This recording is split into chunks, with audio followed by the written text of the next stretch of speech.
Tuko katika masiku ya sikukuu za Pasaka.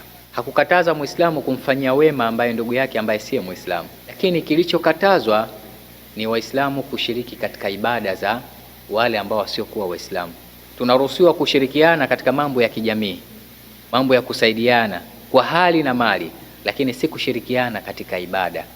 Sasa leo kuna Waislamu ambao amridhishe ndugu yake ambaye hayuko katika Uislamu kitu ambacho hakiko katika Uislamu au hakitakiwi katika Uislamu. Anasema Bwana Mtume Muhammad sallallahu alaihi wasallam, inna min dhahfi al-yaqini an turdhi an-nasa bi sukhtillahi, miongoni mwa udhaifu wa yakini au wa imani ni ukamridhisha mtu ukamuudhi Mwenyezi Mungu Subhanahu wa Ta'ala. Sasa mwingine anaweza kusema mimi nitafanyaje, nasherekea bwana katika Pasaka, ndo rafiki yangu, lakini Mwenyezi Mungu amekataza. Hatujakatazwa si kushirikiana katika mambo ya kijamii. Mtu akisema tumekatazwa kwamba kushirikiana na sio kuwa Waislamu katika mambo ya kijamii, huyo mtu hafai katika Uislamu. Uislamu umeweka mipaka ya kushirikiana kwa kila jambo isipokuwa mambo ya kiibada.